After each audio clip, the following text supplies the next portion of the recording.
गरिमा जी, मुझे लगता है कि 2014 में जब हमारी सरकार पहली बार बनी थी तो प्रधानमंत्री जी ने अपने भाषण के पहले वाक्य में ही कहा था कि अगर हमारे लिए कोई चिंता का विषय है, हमारे लिए कोई चिंता का केंद्र है तो वो गरीब, दलित, शोषित, पीड़ित और वंचित है। और मुझे बहुत अच्छा लग रहा है गरिमा जी कि आज हम लोग आपके प्राइम टाइम पे इस विषय पे डिस्कशन कर रहे हैं कि इन्वेस्टर सेंटिमेंट क्या है, इन्वेस्टर कॉन्फिडेंस क्या है। इसी देश में 10 वर्ष पूर्व तक, बहुत आगे तो नहीं जाऊंगा, मात्र 10 साल पहले तक ये चर्चा की जाती थी कि भाई भुखमरी, गरीबी, poverty is a state of mind. और आज इसी देश में कम से कम इकोनॉमी को लेकर के इतना कॉन्फिडेंस आया है, इतनी जागरूकता आई है, ये बहुत ही काबिले तारीफ है। दूसरी बात, आपने कहा कि भाई विदेशी निवेश कहां जा रहा है, विदेशी निवेशकों के मन मस्तिष्क पे क्या प्रभाव चढ़ रहा है। मेरे मन में एक आंकड़े हैं यहां पे, एफडीआई फॉरेन डायरेक्ट इन्वेस्टमेंट 2014। गरिमा जी, अगर आप मुझे एक वाक्य पूरा करने का मौका देंगी तो मैं उस पर भी आऊंगा। अच्छा, कहिए। धन्यवाद जी। मैं घरेलू इन्वेस्टर की भी बात करूंगा, भारत की इकोनॉमी की बात करूंगा, पर कैपिटा इनकम की बात करूंगा, गरीबी की बात करूंगा। समग्रता से आज हम लोग अर्थव्यवस्था को देखेंगे। हम लोग 4 लोग ही पैनल में हैं, तो आराम से, निश्चिंता से हम लोग इस विषय पर चर्चा करें तो अच्छा रहेगा।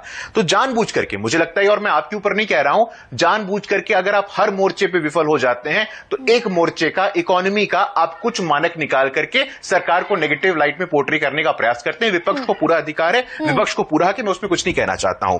लेकिन आज हम इन्वेस्टर्स की बात कर रहे हैं, इन्वेस्टर्स के आत्मविश्वास की बात कर रहे हैं, मार्केट में स्टेबिलिटी की बात कर रहे हैं। इसके पीछे क्या कारण क्या है, इसके पीछे की पृष्ठभूमि क्या है। इसी देश में गरिमा जी 2014-15 में पर कैपिटा इनकम कितना हुआ करता था, और पर कैपिटा इनकम बहुत ही महत्वपूर्ण सूचकांक है।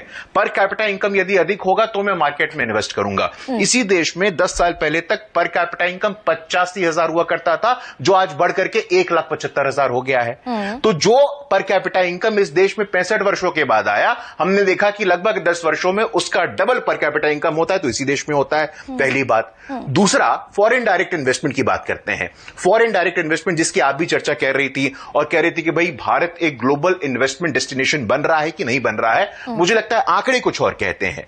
आंकड़े जो आपके कंसर्न्स को एड्रेस करते हुए कहते हैं कि $45 बिलियन, ये $45 बिलियन का आंकड़ा हमारे पास था एफडीआई का 2014 में, जो लगभग डबल होता है और $85 बिलियन होता है। अब आप हम बात करिए 14 से लेकर के 2021 तक कुल कितना फॉरेन डायरेक्ट इन्वेस्टमेंट आया है, तो जितना 75 वर्षों में नहीं आया था, जितना 14 के पहले नहीं आया था, उससे अधिक $667 बिलियन का हमारे पास, हमारे देश में फॉरेन डायरेक्ट इन्वेस्टमेंट आया है। उसके पीछे मेक इन इंडिया है, उसके पीछे आत्मनिर्भर भारत है, उसके पीछे इंफ्रास्ट्रक्चर है, उसके पीछे इकोनॉमी है, उसके पीछे हमारा सशक्त होता एक अर्थव्यवस्था का मानक है। अब मैं सवाल पूछ लूं गुरु जी, आज नहीं, अब मैं सवाल पूछ लूं क्या? मैं एक बात कह दूं क्या? एक आखिरी बात मैं कह दूं गरिमा जी, आपसे आग्रह करता हूं। कहिए ना।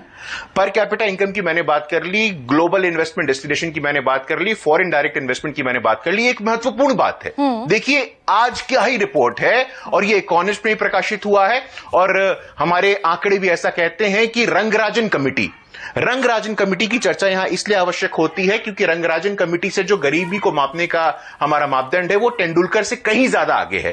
रंगराजन कमेटी के अनुसार इस देश में गरीबी 30% तक थी, आज वो 4% से कम हो गई है। तो fact that we are discussing, हम इस विषय पे अगर चर्चा कर रहे हैं कि इन्वेस्टर का कॉन्फिडेंस, मार्केट, इकोनॉमी, एसआईपी, इसकी चर्चा होनी चाहिए, बहुत अच्छी बात है। लेकिन हम इस स्थिति में आज पहुंचे हैं।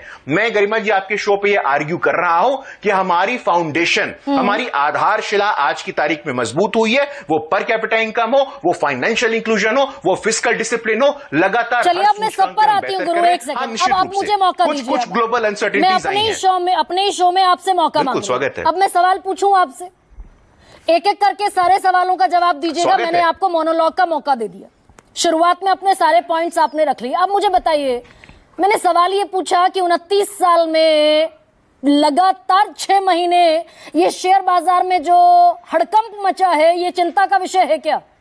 108 लाख करोड़ रुपए डूब गए इन्वेस्टर के, ये चिंता का विषय है क्या गुरु? नहीं गरिमा जी, देखिए ये 108 लाख करोड़ रुपए, ये नोशनल फिगर को देख करके मुझे लगता है कि इस पूरे मामले को एक प्रकार से हम ओवर हाइप करने का प्रयास करते हैं। तो ये ओवर हाइप करने की आवश्यकता नहीं होती है। 63 लाख लोगों ने एसआईपी अकाउंट बंद कर दिए गुरु। नहीं 63 लाख लोगों ने, ऐसा है कि 108 भरोसा ही नहीं है अर्थव्यवस्था पर, उन्होंने एसआईपी प्लान बंद कर दिया, अपने अकाउंट बंद कर दिए। नहीं, गरिमा जी देखिए, आप भी जानकार व्यक्ति हैं और यहाँ पैनल में उपस्थित सभी लोग जानकार व्यक्ति हैं। इस नोशनल लॉस को कॉम्पनसेट करने में बहुत समय नहीं लगता है और इस नोशनल लॉस को कॉम्पनसेट कर लिया जाएगा। आपने एफडीआई के आंकड़े दिए, मैंने आपको $667 बिलियन का आंकड़ा दिया, इसलिए बिल्कुल उसी एफडीआई पर आ रही हूँ गुरु। आप कह रहे हैं नोशनल लॉस। अब देखिए सुनिए गुरु, अब मुझे मौका तो दीजिए ना सवाल पूछने का। आप कह रहे हैं नोशनल लॉस है, पूरा कर लिया जाएगा। ये जो 3.5